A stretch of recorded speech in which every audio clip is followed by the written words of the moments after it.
নমস্কার বন্ধুরা, welcome to my channel. আজকে আমি এক মুঠো মুড়ি দিয়ে এমন একটা মুচমুচে নাস্তা বানাবো যা বিকেলের চায়ের সঙ্গে খেতে অসাধারণ লাগে। খুব কম উপকরণে সহজেই তৈরি করা যায়। তো চলুন শুরু করি। প্রথমেই এখানে ঘরে থাকা কিছু উপকরণ কেটে নিয়েছি। এখানে নিয়েছি আদা কুচি, ধনেপাতা কুচি, কাঁচা লঙ্কা কুচি আর পেঁয়াজ কুচি।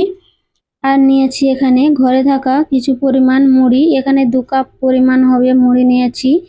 মুড়িটাকে আমি ভালোভাবে আগে থেকে চেলে নিয়েছি যাতে এর মধ্যে বালি কাঁকড় না থাকে। তো এবার মুড়িটাকে আমি একটা বড় পাত্রে ঢেলে নিচ্ছি। এবারে কেটে রাখা উপকরণ দিয়ে দেব।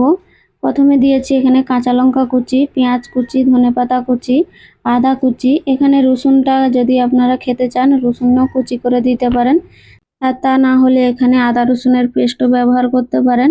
এবারে দিয়ে দিচ্ছি এখানে 5 চামচ বেসন। বেসনটা আপনারা কম বেশি করতে পারেন, তবে 5 চামচ যথেষ্ট। তো এখানে নিয়ে নিয়েছি 2 চামচ চালের গুঁড়ো আর দিয়েছি এখানে সুজি। সুজিটা দিলে আরও অনেক মুচমুচে হবে নাস্তাটা। দিয়ে দিচ্ছি এখানে একটা ডিম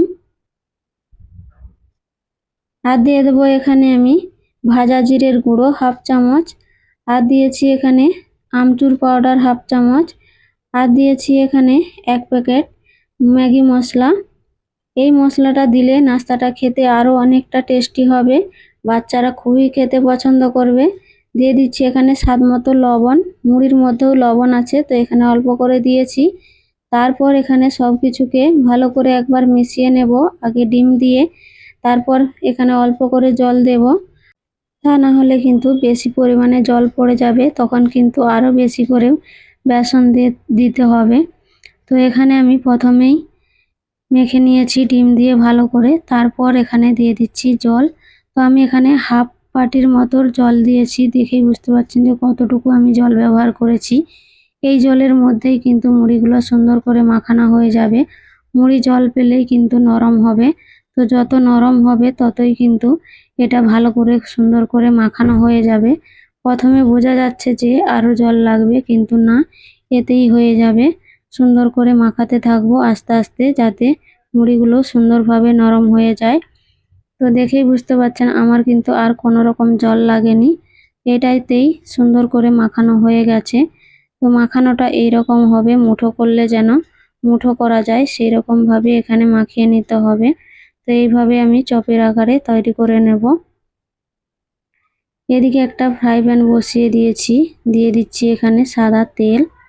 তেলটা ভালোভাবে গরম করে নেব আগে। গ্যাসের ফ্লেম এখানে মিডিয়াম রেখেছি। মিডিয়াম রেখে একে একে বড়াগুলো দিয়ে দেব। গ্যাসের ফ্লেম মিডিয়াম রেখে এগুলোকে ভেজে নিতে হবে, না হলে ভিতরে কিন্তু কাঁচা রয়ে যাবে। তো এক সাইডটা কিছুক্ষণ হতে দিয়েছিলাম, তারপর এভাবে উল্টে দিচ্ছি। এগুলো কিন্তু কড়াই লেগে যাওয়ার কোনো সম্ভাবনা নেই। তো সুন্দরভাবে উল্টে পাল্টে মুচমুচো করে ভেজে নিয়েছি। এবার এগুলোকে একটা পাত্রে তেল ঝরিয়ে তুলে নেব।